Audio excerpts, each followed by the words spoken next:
The gunshot echoed through the empty warehouse, but Rachel Moore didn't flinch. She stood perfectly still, her green eyes locked on Matteo De Luca as he lowered his smoking weapon. The rival who had threatened to burn down her shelter lay motionless on the concrete floor. "You killed him," she whispered, her voice barely audible over the distant sound of Boston traffic. Matteo holstered his gun beneath his perfectly tailored black coat, his white dress shirt still pristine despite the violence. The elegant tattoo on the side of his neck caught the dim warehouse light as he turned toward her, his platinum Rolex glinting as he reached out. "I protected what's mine," he said, his Italian accent thick with possessiveness. "And you, Rachel, are mine." She should have been terrified, should have run. Instead, she found herself stepping closer to the man who had answered her Christmas wish in ways she never imagined possible, the same man who had just committed murder to keep her safe. "This isn't what I wished for," she breathed. His dark eyes softened for just a moment. "Sometimes we don't know what we need until someone decides to give it to us." How had a simple Christmas wish led to this moment? How had an exhausted social worker become the obsession of Boston's most dangerous man? Welcome to Passion and Power. Tonight we're diving into a Christmas story unlike any other, where a simple wish changes everything. Comment below which city you're watching from, and hit that subscribe button. Your support means the world to us and helps us bring you more incredible stories like this one. Christmas Eve in Boston carried the weight of winter and the promise of miracles that never seemed to come for people like Rachel Moore. Snow fell steadily outside the windows of the Southside Community Shelter, each flake catching the warm glow of street lamps along Washington Street. Inside, the last volunteers were finishing their shifts, leaving behind the lingering sense of turkey soup and fresh bread. Rachel wiped down the final table in the main dining hall, her movements automatic after 7 years of running this place.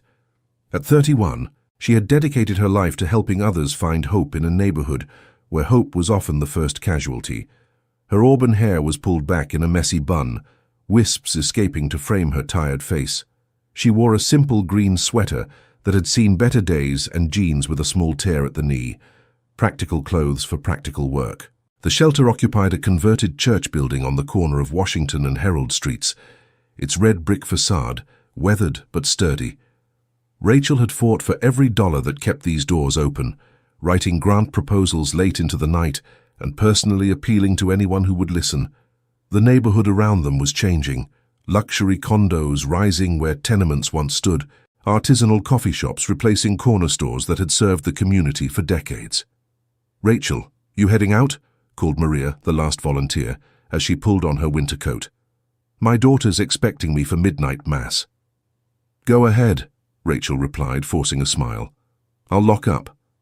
The truth was she had nowhere to go. No family gathering waited for her. No Christmas morning plans. Her parents had died in a car accident when she was 25, and her younger brother David had been killed in a gang shooting 3 years ago, just 2 blocks from where she now stood. The irony wasn't lost on her that she spent her days trying to save people from the same violence that had claimed the person she loved most. As Maria's footsteps faded and the front door clicked shut, silence settled over the shelter like a heavy blanket. Rachel continued cleaning, the familiar routine keeping her hands busy while her mind wandered. The heating system rattled, another repair they couldn't afford. The city had threatened to cut their funding again, citing budget constraints and shifting priorities. Translation: this neighborhood wasn't worth investing in anymore. She moved to the kitchen, washing the last of the serving dishes by hand. Through the small window above the sink, she could see families hurrying past on the sidewalk, children bundled in bright winter coats, parents carrying wrapped presents. Normal people living normal lives, heading home to normal Christmas Eves. Rachel dried her hands and walked back to the main hall. She turned off half the lights to save on electricity, leaving just enough illumination to navigate safely. The Christmas tree in the corner, donated by a local business and decorated by the children who came here for after-school programs, stood sentinel in the dimness. Handmade ornaments hung from its branches, construction paper angels, popsicle stick stars, drawings of families that existed more in hope than reality. She pulled on her worn black peacoat and slung her purse over her shoulder. The bag was practically empty, just her keys, wallet with maybe $40, and her phone with a cracked screen she couldn't afford to replace. As she reached for the light switch by the door, something inside her cracked open. Maybe it was the exhaustion. Maybe it was the loneliness that had become her constant companion. Maybe it was the weight of fighting battles she could never truly win. Whatever it was, the words escaped before she could stop them. "I just wish someone would show up," she said to the empty room, her voice echoing off the high ceiling. Just once, someone who could change everything. The words hung in the air, and she immediately felt foolish. She was a grown woman talking to herself in an empty building, making wishes like a child who still believed in Santa Claus. She let out a short, bitter laugh that sounded more like a sob. "Right," she muttered, reaching for the door handle. "Because that's how the world works." She was fumbling with her keys when she heard it, the soft chime of the front door opening behind her. Rachel turned, expecting to see Maria returning for something she'd forgotten, or maybe one of their regular clients seeking shelter from the cold. Instead, she found herself looking at a man who seemed to absorb all the light in the room. He stood just inside the doorway, snowflakes melting on the shoulders of an expensive black wool coat that probably cost more than she made in 6 months. He was tall, at least 6'3", with the kind of presence that made the spacious hall suddenly feel small. Dark hair was perfectly styled despite the weather, and when he looked at her, she felt the full weight of his attention like a physical force. But it was his eyes that made her breath catch, dark brown, almost black, with an intensity that suggested he was accustomed to being obeyed without question. There was something dangerous in those eyes, something that whispered of violence and power and secrets that could destroy lives. "I'm sorry," Rachel managed, finding her voice. "We're closed for the evening. But if you still serving food?" His voice was low, controlled, with the faintest trace of an accent she couldn't quite place. Italian, maybe. Rachel hesitated. Every instinct told her this man didn't belong here. His clothes, his bearing, the way he moved with predatory grace, and everything about him screamed money and influence. The kind of person who had never set foot in a place like this, never needed to. But she had taken an oath when she opened this shelter. Never turn away someone who needed help. "Of course," she said, setting her purse down and moving toward the kitchen. "There's always someone who needs a meal." He followed her, his expensive leather shoes silent on the worn linoleum. Rachel could feel him watching her as she reheated soup and assembled a plate of leftover turkey and vegetables. Her hands trembled slightly as she worked, though she couldn't say why. "You run this place?" he asked, settling onto one of the plastic chairs at a nearby table. 7 years now. She set the plate in front of him, noting how out of place he looked, surrounded by donated furniture and hand-painted murals. "My name's Rachel. Matteo." He didn't offer a last name. As he ate, Rachel found herself studying him more closely. The white dress shirt beneath his coat was unbuttoned at the top, revealing a glimpse of muscular chest and what looked like the edge of a tattoo on his neck. A platinum watch caught the light every time he lifted his fork. Rolex, she thought, though she'd never seen one in person. "You do this alone?" Matteo asked between bites. "I have volunteers, good people who care about the community." Rachel sat across from him, suddenly self-conscious about her appearance. "What brings you to this part of town?" Something flickered in his eyes. "Business." The way he said it made her skin prickle. There was weight behind that single word, implications she didn't want to explore. "The food's good," he said, and she could tell he was surprised. "Mrs. Chen taught me her grandmother's recipes. She used to run a restaurant in Chinatown before." Rachel trailed off. Before the gentrification pushed her out, before the rent became impossible, before another small piece of the neighborhood's soul disappeared. They talked for another 20 minutes. Rachel found herself telling him about the shelter's programs, about the families they served, about the constant struggle to keep the doors open. She didn't mention the latest funding crisis, didn't want to burden a stranger with problems he couldn't solve. Matteo listened with an attention that was both flattering and unnerving. When she mentioned her brother David, something shifted in his expression, a recognition that made her wonder what shadows lived behind those dark eyes. "You lost someone," he said. It wasn't a question. 3 years ago, gang violence. The words still hurt to say. He was just walking home from work. Mateo's jaw tightened almost imperceptibly. I'm sorry. There was something in his voice that made her look at him more closely. Not just sympathy, but understanding, as if he knew exactly what that kind of loss felt like. When he finished eating, Mateo stood and reached into his coat. Rachel tensed, some primitive instinct warning her of danger, but he only pulled out a wallet. He placed $200 bills on the table. For the meal, he said. Rachel stared at the money. That's too much. The meal was free. Nothing's free. His eyes met hers. Everything has a cost. Before she could argue, he was moving toward the door. Rachel followed, her mind reeling. Who carried that much cash? Who paid $200 for a bowl of soup and leftover turkey? Wait, she called as he reached for the door handle. I don't even know your last name. Mateo paused, his hand on the door. When he turned back, there was something almost gentle in his expression. Merry Christmas, Rachel. And then he was gone, disappearing into the swirling snow like something from a dream. Rachel stood in the doorway, cold air rushing past her, watching until his dark figure vanished around the corner of Washington Street. She looked down at the money still clutched in her hand. $200 that could pay for heat for a week, or food for dozens of families, or repairs they desperately needed. As she finally locked the door and walked to her battered Honda Civic, Rachel couldn't shake the feeling that something fundamental had just shifted in her world. She had made a wish, and the universe had sent her a stranger with dangerous eyes and more money than sense. What she didn't know was that Mateo DeLuca had been sitting in his black Mercedes across the street when she spoke those words into the empty shelter. What she didn't know was that he had heard her wish and made a decision that would change both their lives forever. What she didn't know was that her Christmas miracle was just beginning. Rachel woke Christmas morning to her phone buzzing insistently on the nightstand.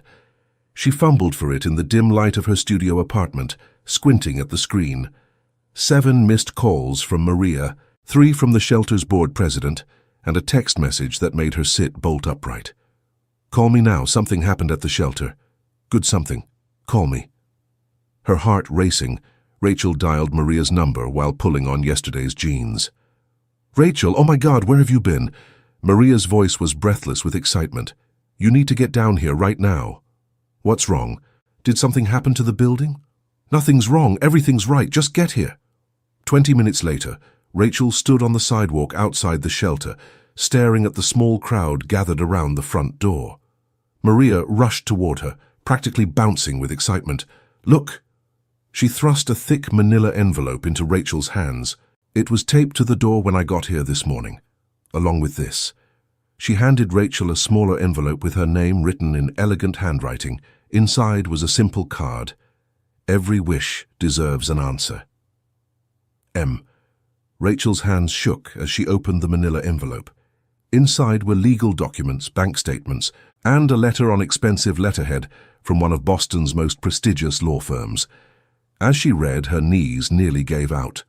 An anonymous donor had established a trust fund for the Southside Community Shelter. $5 million, enough to operate for decades, to expand programs, to never worry about funding again. This can't be real, Rachel whispered.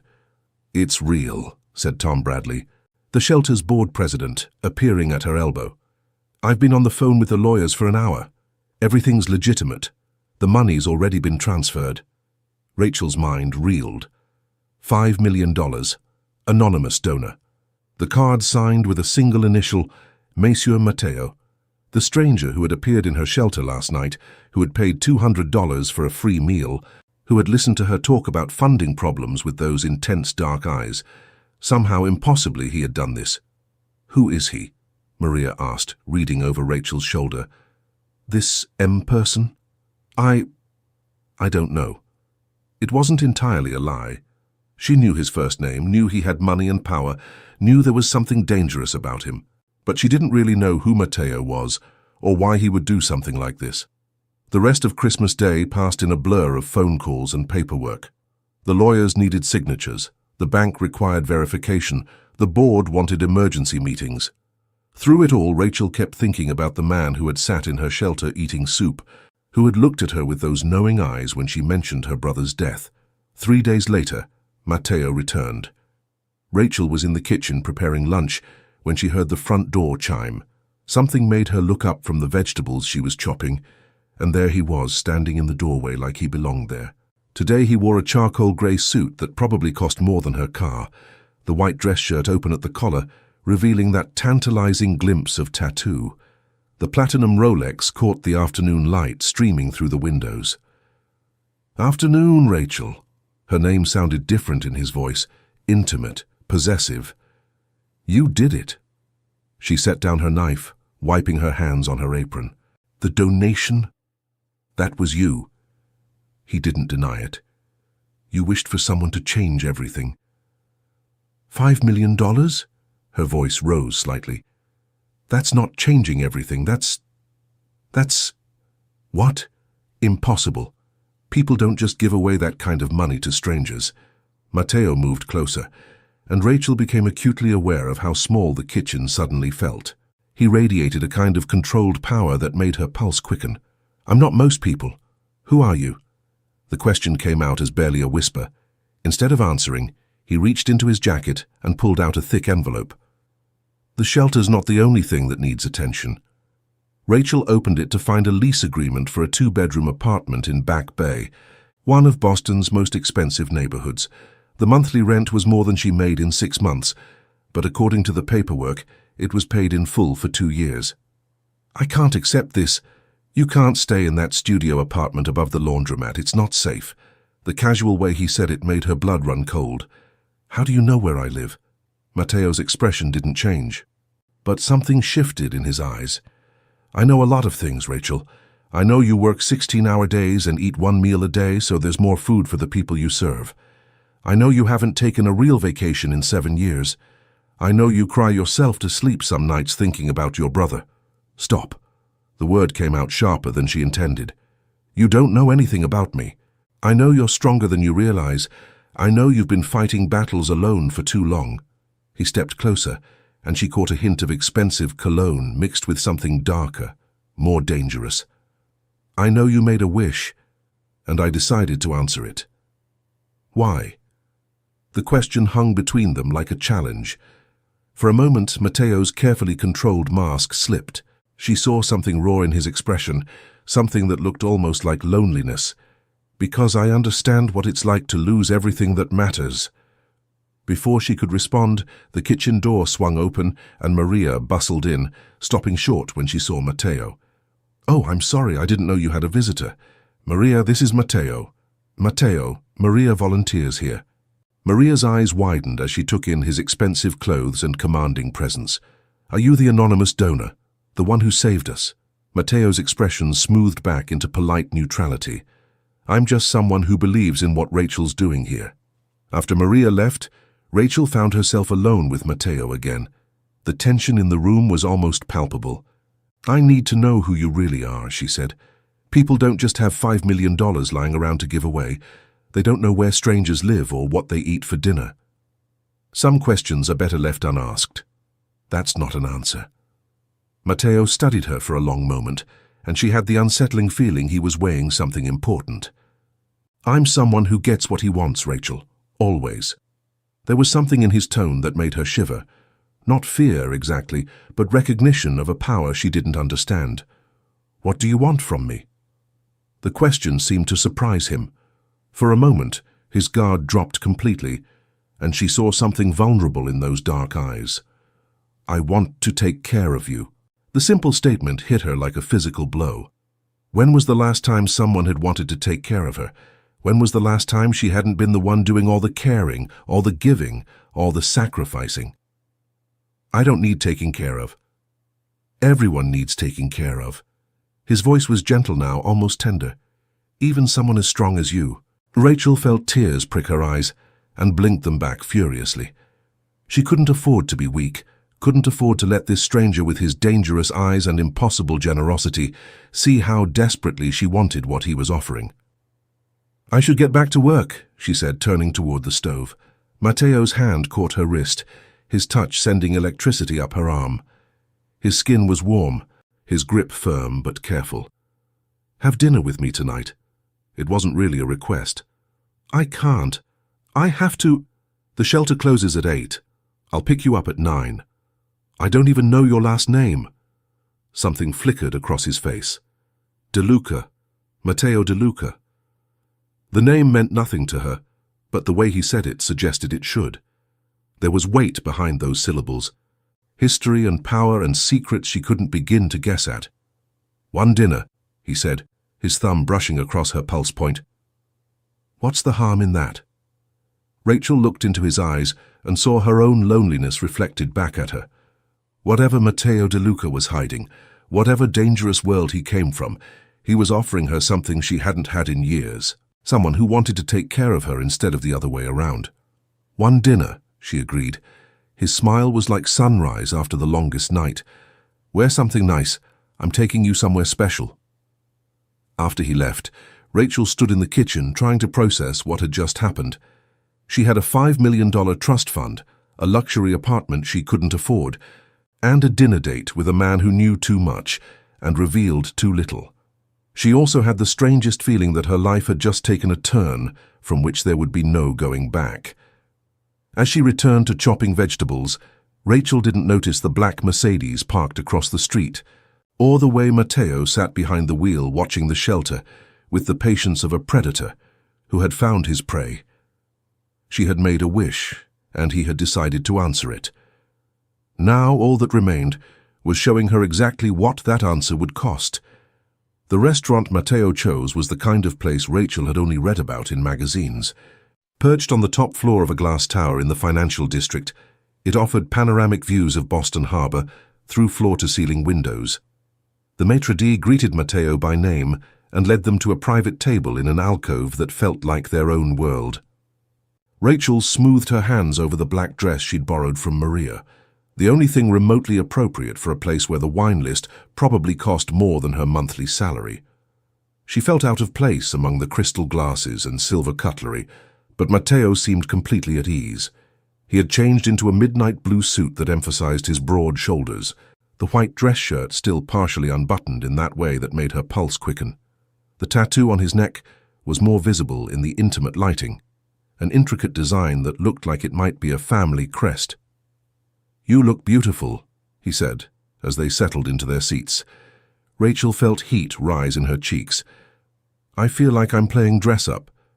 "You belong here." His voice carried absolute conviction. "You belong anywhere you choose to be." A sommelier appeared to discuss wine pairings with their meal. Rachel listened in amazement as Matteo conversed knowledgeably about vintages and regions, his slight Italian accent becoming more pronounced when he spoke about wines from Tuscany.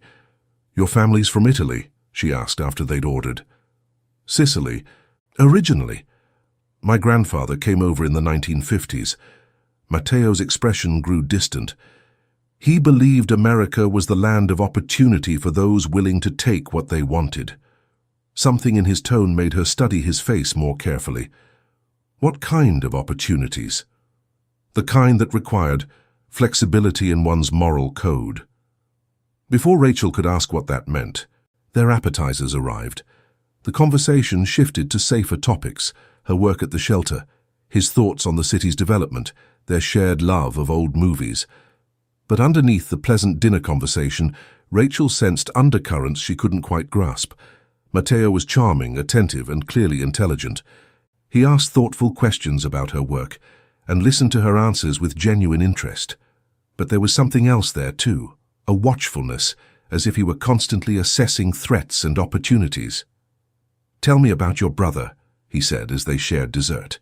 Rachel's fork paused halfway to her mouth. "David? You mentioned he was killed. That's not something you get over easily."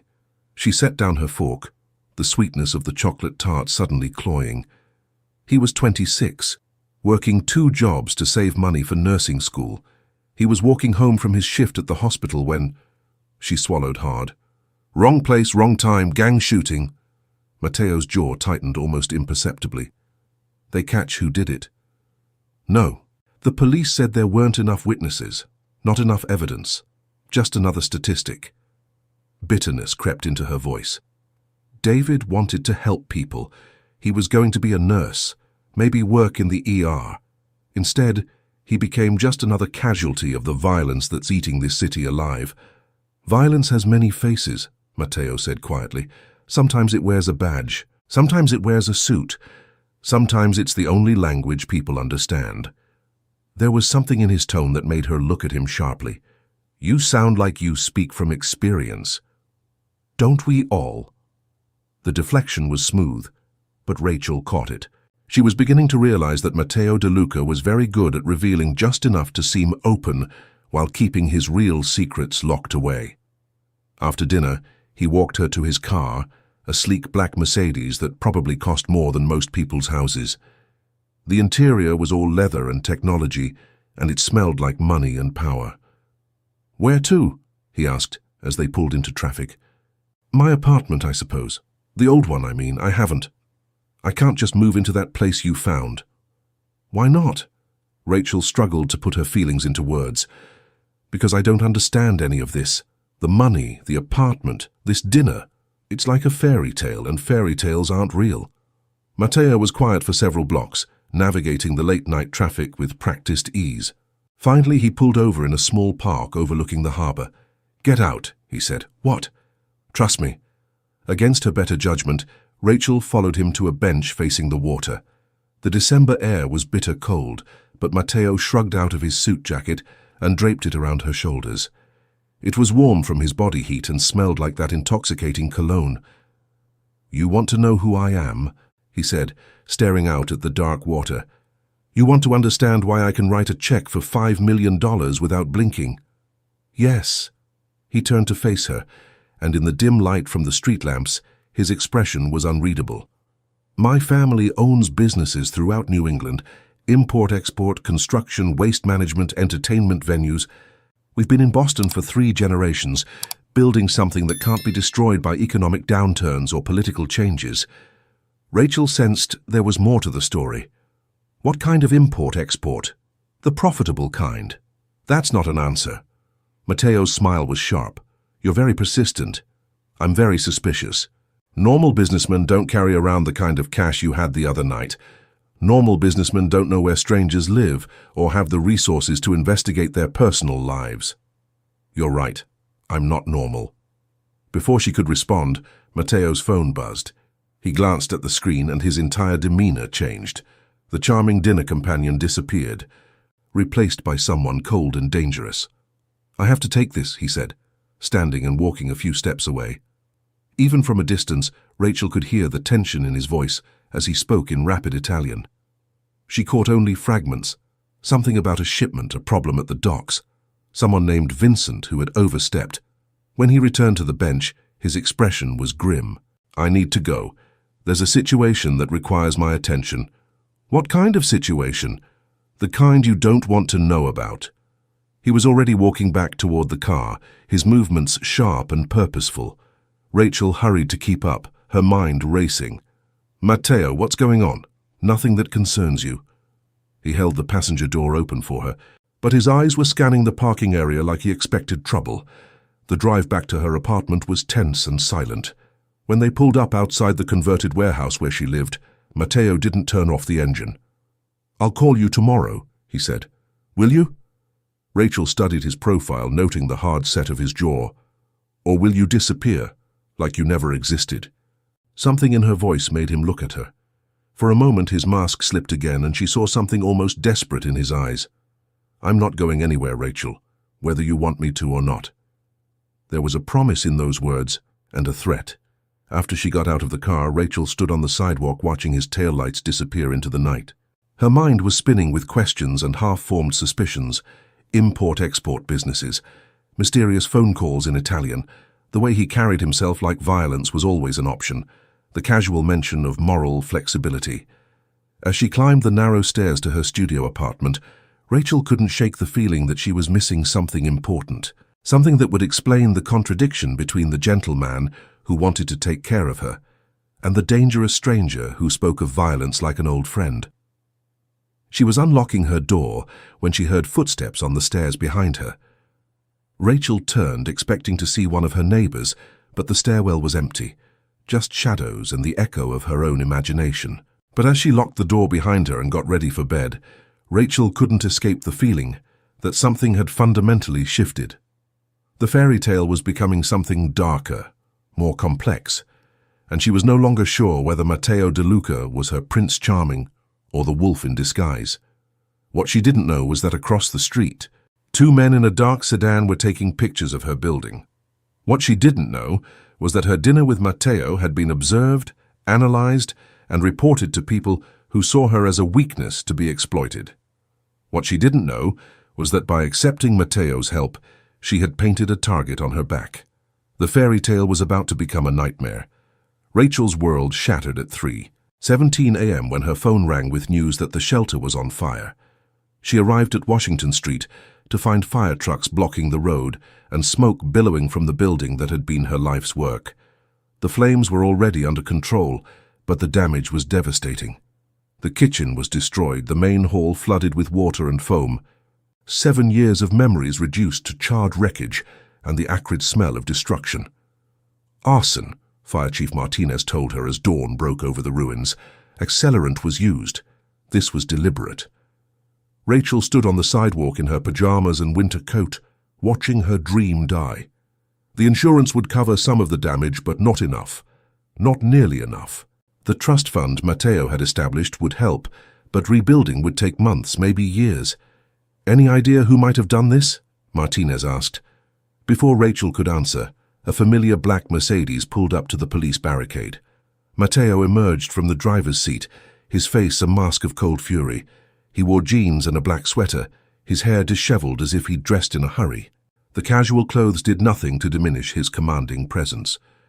"Rachel," he reached her in 3 long strides, his hands immediately going to her shoulders. "Are you hurt?" "I'm fine. I wasn't here when—" She gestured helplessly at the smoking building. "Someone burned it down. They burned it all down." Matteo's eyes swept over the destruction, and Rachel saw something terrifying flicker across his features, not just anger, but the kind of cold calculation that promised retribution. "This wasn't random," he said quietly. "What do you mean?" Before he could answer, a new voice cut through the morning air. Well, Matteo De Luca slumming it in the neighborhood." Rachel turned to see a man approaching them with the casual confidence of someone who owned the streets. He was tall and lean, with prematurely grey hair and pale blue eyes that missed nothing. His expensive suit was perfectly tailored, but there was something predatory about his smile. "Vincent," Matteo said, his voice flat. "Funny seeing you here." "Not so funny. I heard there was some excitement in your little girlfriend's neighborhood." Vincent's gaze slid to Rachel with obvious calculation. Terrible thing, arson. So unpredictable. The temperature around them seemed to drop 10 degrees. Rachel could feel the tension radiating from Matteo like heat from a furnace. "You want to be very careful about your next words," Matteo said softly. Vincent's smile widened. "Just expressing sympathy for the community's loss, though I have to wonder. What kind of man lets his woman work in such a dangerous neighborhood? The kind who's about to show you exactly how dangerous it can be." The threat was delivered in conversational tones, but Rachel saw Vincent's hand twitch toward his jacket. She also saw the way several men in suits had materialized from seemingly nowhere, forming a loose circle around them. "Gentlemen," Chief Martinez interrupted, appearing at Rachel's elbow, "this is a crime scene. I'm going to need everyone to step back." Vincent straightened his tie with deliberate casualness. "Of course, Chief, just paying my respects." He looked at Rachel one more time. "Miss Moore, isn't it? I do hope you'll be more careful in the future. This city can be so unpredictable for those who don't understand how it works." After he left, Rachel found herself alone with Matteo and a dozen questions she was afraid to ask. "Who was that?" "Vincent Torino. He runs competing interests in the area." "Competing interests in what?" Matteo's jaw tightened. "Rachel, there are things about my life you don't understand. Things I've tried to keep separate from you." "Like what? What kind of business are you really in?" For a long moment he didn't answer. When he finally spoke, his voice was carefully controlled. "The kind where people like Vincent think they can send messages by burning down buildings." The implication hit her like a physical blow. "This is about you. Someone burned down my shelter to get to you. I don't know that for certain, but you suspect it." Mateo's silence was answer enough. Rachel felt the world tilt on its axis. 7 years of work, dozens of families who depended on the shelter, children who came there after school because it was safer than the streets, all of it destroyed because she had accepted help from the wrong man. "I need to go," she said, backing away from him. "Rachel, wait." "No." Tears were streaming down her face now. "People could have been hurt. Maria sometimes sleeps here when her apartment gets too cold. Mrs. Chen brings her grandchildren here after school. They could have been inside when... But they weren't. No one was hurt. This time. What about next time? What happens when Vincent or whoever decides to send another message?" Mateo stepped toward her, his expression desperate. "I won't let anything happen to you. You can't promise that. You can't control everything. No matter how much money you have or how dangerous you are. I can protect you." "By doing what? By becoming like him?" Rachel gestured in the direction Vincent had gone. "By using violence to solve problems?" Something flickered in Mateo's eyes. Sometimes violence is the only language people understand. The words hit her like a slap. "That's what you said at dinner. About violence being a language. You weren't speaking hypothetically, were you?" Mateo's silence stretched between them like a chasm. "Oh, God." Rachel pressed her hands to her mouth. "What are you? What have I gotten myself into?" "Rachel, please, let me explain." "No." She was backing toward the street now, her mind reeling. "I can't do this. Whatever this is, whatever you are, I can't be part of it. You already are part of it." His voice was gentle but implacable. "The moment you accepted my help, you became part of my world. Then I'm leaving it. I'm leaving Boston. I'll go somewhere Vincent and his friends can't find me. Running won't solve anything. It'll keep innocent people from getting hurt because of me." Mateo's expression hardened. "You think I'll just let you walk away?" There was something in his tone that made her blood run cold. Not a threat, exactly, but a statement of fact, as if the idea of her leaving was simply not acceptable. "You don't own me," she said quietly. "Don't I?" The question hung between them like a blade. Rachel saw something in his eyes she'd never noticed before, a possessiveness that went beyond protection, beyond care, something that looked almost like obsession. "I saved your shelter. I gave you a new apartment. I've watched over you, protected you, cared for you." His voice was soft, almost hypnotic. "What did you think that meant, Rachel? What did you think I wanted in return?" I thought you were being kind." Mateo's smile was sharp as broken glass. "Kindness is for people who can afford it. I'm not kind, Rachel. I'm possessive. I'm dangerous. And I don't give up what's mine." The word mine echoed in her head as she turned and ran. Behind her she heard him call her name, but she didn't stop. She ran through the streets of her neighborhood, past the burned shell of her life's work, past the places where she'd thought she was safe. She ran until her lungs burned and her legs gave out, finally stopping in a small park where she and David used to play as children. Sitting on a bench where they'd once fed pigeons and planned their futures, Rachel finally understood the true cost of her Christmas wish. She had asked for someone to change everything. She just hadn't realized that sometimes change came with chains. As she sat there trying to figure out what to do next, Rachel didn't notice the black sedan that had been following her. She didn't see the men with cameras taking pictures from across the street. She didn't know that Vincent Torino was already planning his next move. And she didn't know that Matteo De Luca was about to show Boston exactly what happened to people who threatened what belonged to him. The fairy tale was over. The war was about to begin. 3 days after the fire, Rachel was hiding in a motel outside Worcester when Matteo found her. She had paid cash for the room, used a fake name, and told no one where she was going. It should have been impossible for him to track her down. The fact that he was standing in her doorway at sunset, looking perfectly composed in his expensive suit, only confirmed what she'd begun to suspect about the extent of his power. "Hello, Rachel." She didn't invite him in, but he stepped inside anyway, closing the door behind him with a soft click that sounded like a prison cell locking. "How did you find me?" "I find what I need to find." He surveyed the shabby motel room with obvious distaste. This is beneath you. It's safe. No. His voice was quiet, but there was steel underneath. Nowhere is safe when Vincent Torino wants to hurt you, except with me. Rachel backed toward the small window, her heart hammering. I won't be your prisoner. You're not my prisoner. You're my responsibility. I didn't ask for that. You asked for someone to change everything.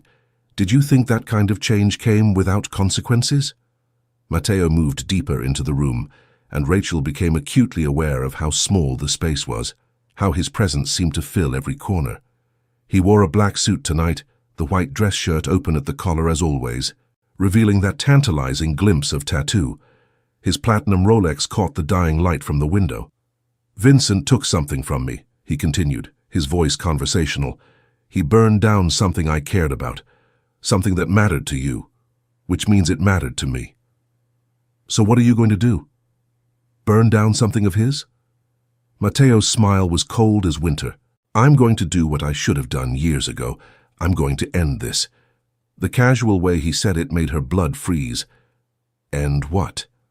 Vincent's interference in my business, his threats against what's mine, his breathing. You're talking about murder. I'm talking about justice. Rachel pressed herself against the window, her mind racing. This is insane.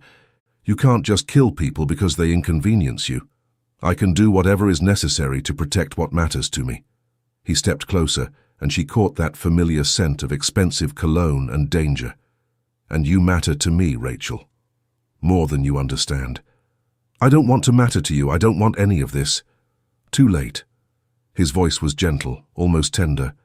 You made a wish, and I answered it. You're mine now, whether you accept it or not. That's not how the world works. It's how my world works. Before she could respond, Matteo's phone buzzed. He glanced at the screen, and his expression darkened. We need to go, now. I'm not going anywhere with you. Vincent's men found this place. They're 2 minutes out, as if summoned by his words. The sound of car engines filled the parking lot outside. Rachel peered through the curtain to see 3 black SUVs pulling up, men in suits emerging with purposeful movements. How did they? The same way I did. Money talks, and Vincent has enough to make people listen. Matteo was already moving, checking his watch, his movements sharp and efficient. There's a service road behind the building. My car is waiting. I'm not leaving with you. Then you'll die here. The blunt statement hit her like a physical blow. Through the thin motel walls, she could hear footsteps, voices, the sound of doors being kicked in. Room 237, someone called. She's in 237. Matteo drew a gun from inside his jacket, a sleek black weapon that looked like it had seen use. Your choice, Rachel. Come with me and live, or stay here and become Vincent's message to me. The footsteps were getting closer. Rachel could hear them checking rooms, the sound of splintering wood as doors gave way. Why? She whispered. Why does it have to be like this? Because I fell in love with you. The admission was quiet, matter-of-fact, devastating. And in my world, love is the most dangerous thing you can feel. Before she could process what he'd said, the door to room 236 exploded inward. Matteo grabbed her hand and pulled her toward the back window. Move! They slipped out into the cold December night, just as Vincent's men reached their door. Matteo's Mercedes was idling behind the building, driver's door open, engine running. He pushed Rachel into the passenger seat and gunned the engine before she could even close her door. Where are we going? Somewhere Vincent can't follow.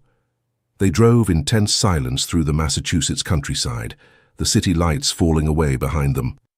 Rachel's mind was reeling from everything that had happened, from the casual way Matteo had produced a weapon, from the admission that had changed everything between them. He loved her. The man who spoke of violence like poetry, who commanded enough power to find her anywhere she ran, who carried himself like death, was always an option. He loved her. The warehouse, she said suddenly. What? That night when I made the wish. You were already there, weren't you? Across the street. Matteo's hands tightened on the steering wheel. Yes. Why? I was meeting with someone in the area. I saw you through the window, working alone, and He paused, seeming to choose his words carefully. I was curious about someone who would spend Christmas Eve feeding strangers. So you decided to investigate. I decided to watch, to see what kind of person you were.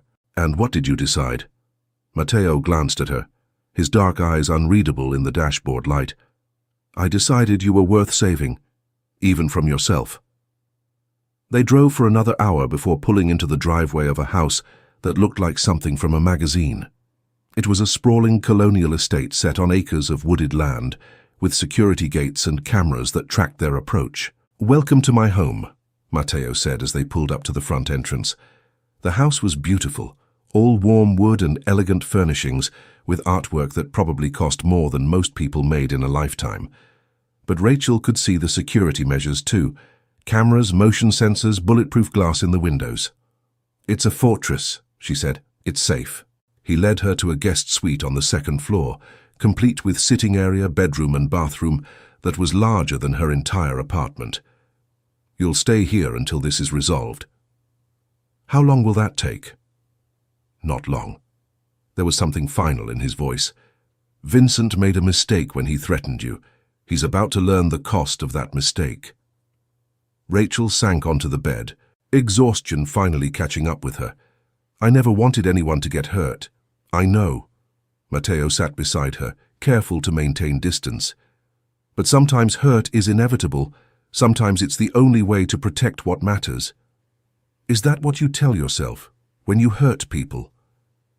I tell myself that the world is divided into two kinds of people, those who take what they want and those who let it be taken from them.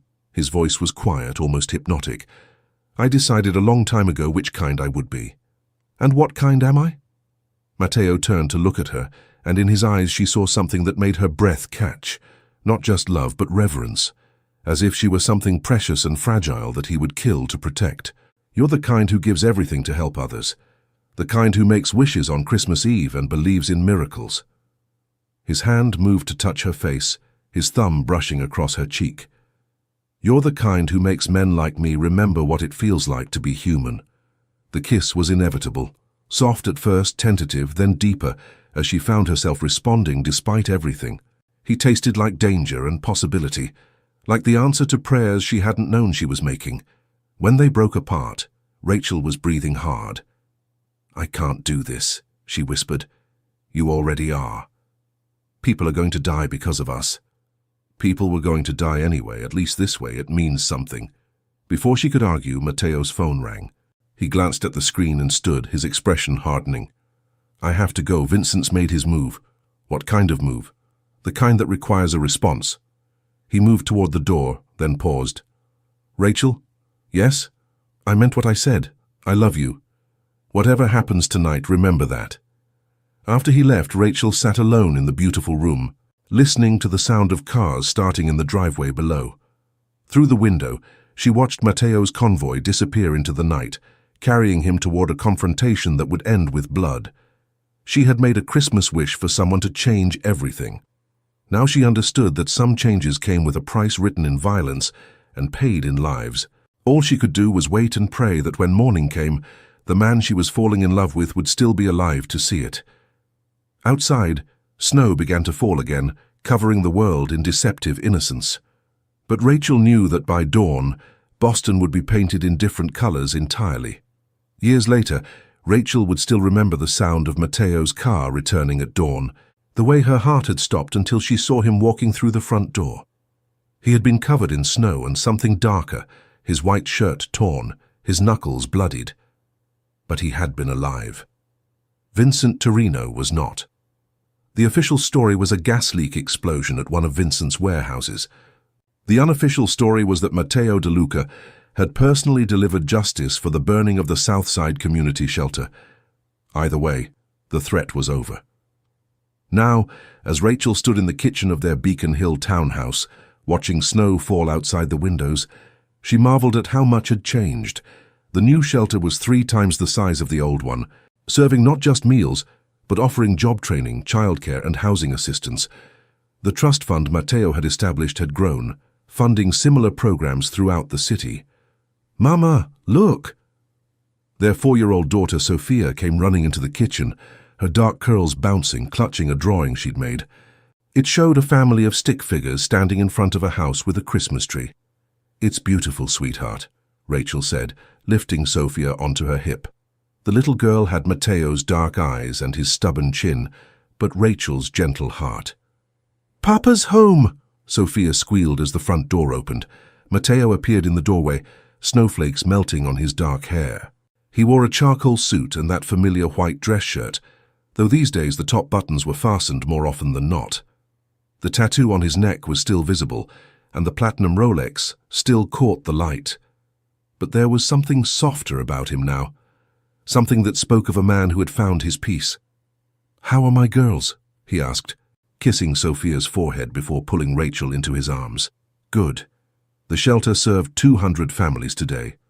And the new housing project? Approved by the city council this morning." Mateo's smile was warm with pride. "You're changing the world, one family at a time." "We're changing the world," Rachel corrected. It was true. Mateo had used his considerable influence and his less legitimate connections to push through zoning changes, secure funding, and ensure that Rachel's vision for helping the community became reality. He was still dangerous, still commanded respect and fear in certain circles, but he had channeled that power toward building rather than destroying. "Daddy, tell the story," Sophia demanded as they settled in the living room by the Christmas tree. "Which story?" "The wish story," Rachel laughed. "She never gets tired of hearing how we met." Mateo settled Sophia on his lap, his expression growing mock serious. "Well, once upon a time there was a beautiful princess who worked very hard to help people." As he spun their story into a fairy tale suitable for a 4-year-old, Rachel watched her husband and daughter and marveled at the journey that had brought them here. The man who had once spoken of violence as a language now read bedtime stories and attended parent-teacher conferences. The woman who had been afraid to accept help now ran a foundation that changed lives across the city. "And they lived happily ever after?" Sophia asked when the story ended. "They lived happily ever after," Mateo confirmed, his eyes meeting Rachel's over their daughter's head. Later, after Sophia was asleep and they were alone by the fire, Rachel curled against Mateo's side. "Do you ever regret it?" she asked. "The life you gave up?" "I didn't give up anything that mattered." His arm tightened around her. "I traded a kingdom built on fear for a family built on love. That's not a sacrifice, that's the best deal I ever made. Even though you have to attend charity galas instead of whatever it is you used to do for excitement." Mateo's laugh was low and warm. "Trust me, navigating Boston's social elite is more dangerous than anything I faced in the old days. At least my former enemies were honest about wanting to kill me." Rachel smiled, tracing patterns on his chest through the soft fabric of his shirt.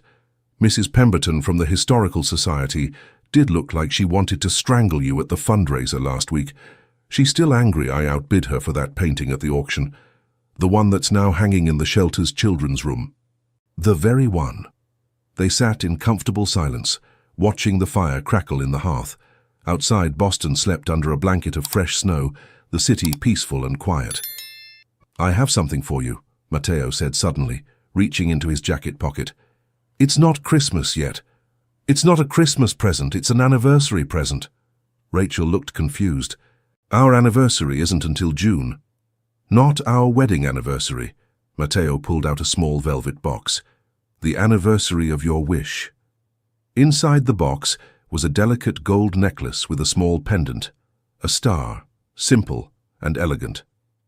"For the woman who taught me that wishes can come true," he said, fastening it around her neck, "and that sometimes the best answers are the ones we never thought to ask for."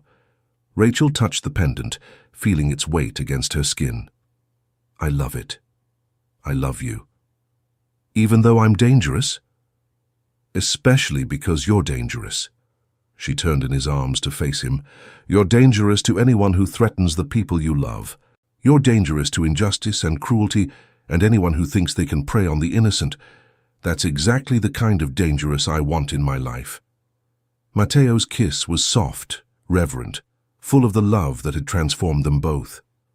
When they broke apart, Rachel rested her forehead against his. Do you think Sophia will make Christmas wishes when she's older? Probably. She's got your heart and your stubbornness. God help us all. They laughed together, and Rachel thought about the journey that had brought them here. A Christmas wish made in desperation, answered by a man who had seemed like a fairy tale villain, but turned out to be her salvation. A love story written in danger and sealed with sacrifice. Outside, the snow continued to fall, covering the city in pristine white. Somewhere in Boston, other people were making wishes, hoping for miracles, dreaming of better tomorrows.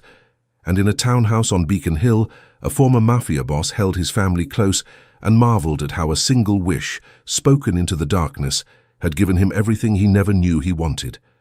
The fairy tale was real after all. It had just taken a different form than anyone expected.